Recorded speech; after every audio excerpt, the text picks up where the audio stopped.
In this series of shorts, we follow 15 ordinary people on an extraordinary journey through Africa. In the ultimate test this summer, our participants fish in the Atlantic Ocean, sleep rough in the desert, fetch their own water, and confront the harsh truths about their home country's history in this continent.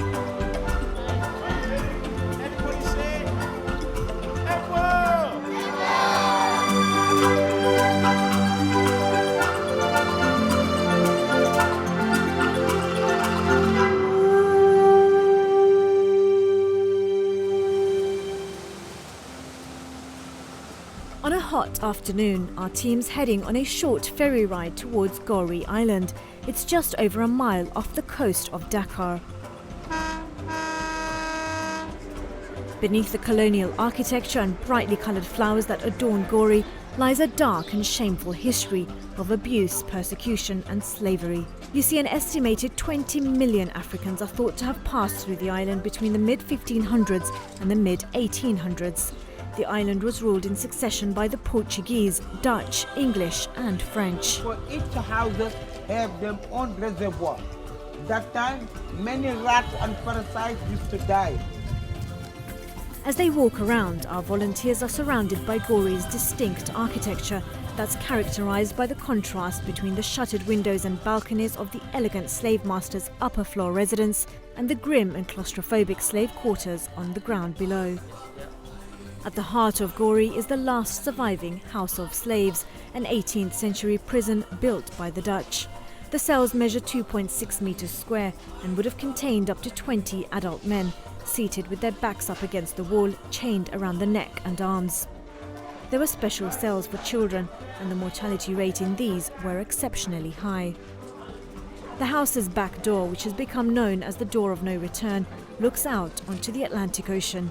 It was considered the final point on the continent before slaves were sent to America.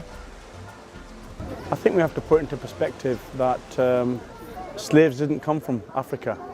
People were removed from here forcibly and made into slaves. That's something we have to put into perspective. You know, it still looks raw, it still looks real. There were very few collectible items that were on display. The actual rooms, you could imagine what was happening. Looking at that little correction cellar, having 10 people at a time on their knees, sitting there for God knows how many days at a time. Some of those people living in those little cells for 3.5 months at a time. You could actually feel the claustrophobia, the darkness, the sense of helplessness, and trying to imagine what's next, what's going to happen next. And that, I think, would be very difficult for people to understand what is going to happen next. And the belly of child depending on his teeth like a horse. It's a visit that's left some of the volunteers exceptionally moved. I just couldn't, you know, I really couldn't. I just felt like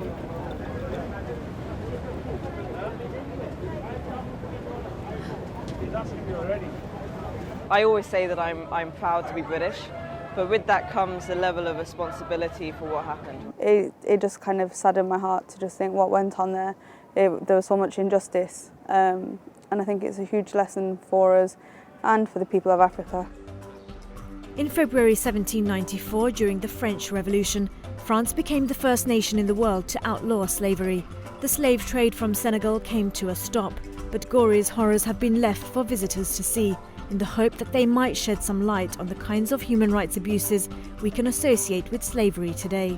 Whether it's a drawing hanging on the wall or shackles carefully encased inside glass cabinets, walking around Gorée's grim slave houses expose the bare and honest truth, not just that slavery isn't a thing of the past, but that slavery's past still haunts us today.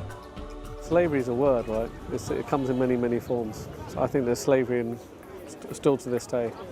It just comes in different forms. So I think it'd be far too churlish to say slavery is history.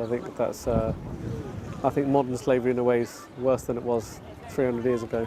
The last few days we've been travelling to look at human appeal projects.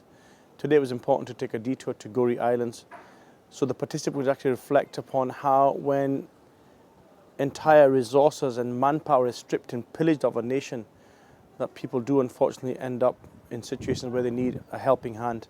And that's where organisations like Human Appeal come in to help to re-empower, redevelop and get people back on their feet. Tomorrow on Selfies in Africa, there are lessons to learn for the team in Kossi's only classroom. What will they think of this local village school?